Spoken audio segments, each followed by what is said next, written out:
Hey, good evening, everybody. My name is Adam Short. I'm the founder of StoryBooth. I'm Dan Gummel. I'm the co-founder. So Adam, let's start off with a question.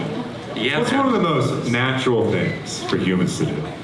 Well, humans do a lot of natural things, man. We That's eat, true. we sleep, we use the restroom. That is totally true. All these things are totally natural. But you know what else is also really natural? What we're doing right now. Just having a conversation. And if you think about that, that's one way to think about all of human history. There's just one big conversation. Out of this conversation come stories that help us connect with each other and helps us make sense of the world. Yeah, you know what I love about a good conversation? Yeah. They're fun. Yep. You know, it's in the back and forth, the joking, the storytelling that the magic happens. Exactly. But you know what, dude? There's a problem.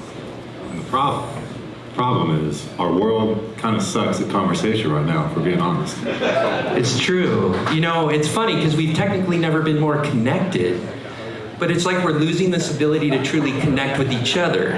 Exactly. So this is where StoryBooth comes in. And we've gotten the question from a lot of you, and from everyone really that we interact with, what is it exactly that StoryBooth makes? Simply put, we're experts at making unforgettable human experiences. That word experience is super important, so we actually put it in our name. How do we do this? Well, simply, we unlock the stories that bring people together.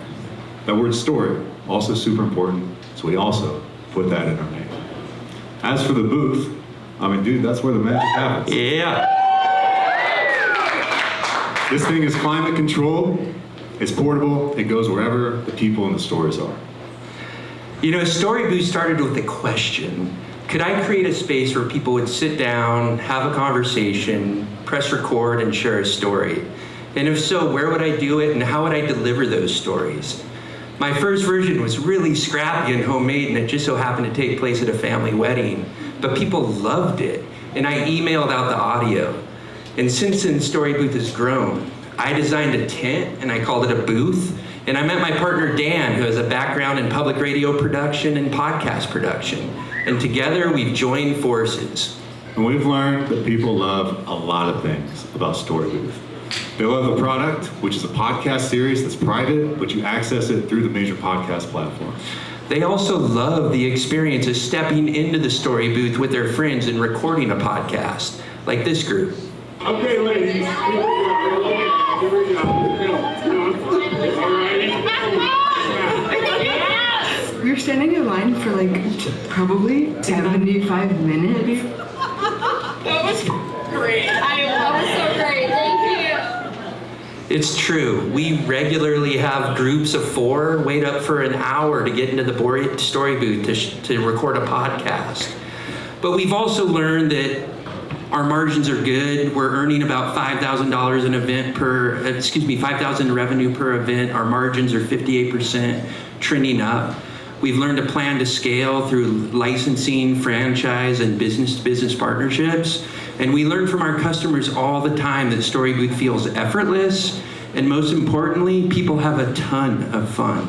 Fun because there's moments like this. Hello, kids. It's Nanny. How you doing? I'm so excited. Oh my god, man. This is like what it's like being in a sound booth. You crazy. She's a good Don't dog. even say. She's a good dog, but she is a dog. Now, let me out of here.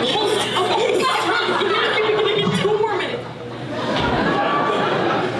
You know, Adam, there's people like that in all of our lives. We all Yeah. have a nanny who Yeah, we I can't go love it. anywhere without making a memory with. Yeah, it's so fun.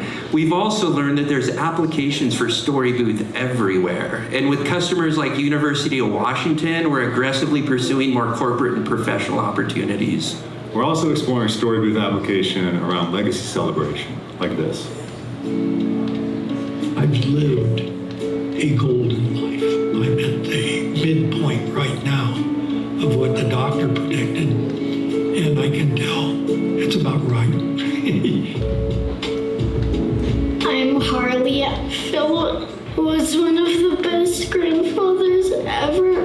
I loved having Thanksgivings and Easters with him. You know, Adam, these are important moments that happen in the booth, and at least an important question. Where's StoryBooth in 10 years? Yeah, great question. You know, in 10 years, StoryBooth is going to be much more than an event production company.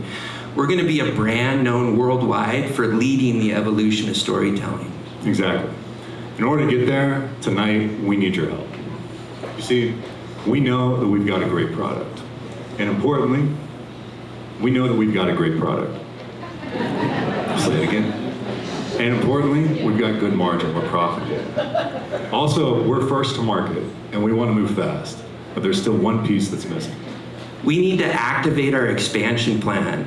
You see, we have demos and events and presentations lined up all over the Pacific Northwest and beyond. And we need the ability to efficiently transport our story booth to our new customers. This last summer, Dan and I did the whole entrepreneurship hustle and moved this thing around in the back of a rented cargo van, and it was horrible. And Dan had to hold it on every event and at his own, with his life on the line. That's true. So with your vote tonight, you guys can help us secure the funding we need to take the first step to activate our expansion plan and bring StoryBooth to the world. Thank you.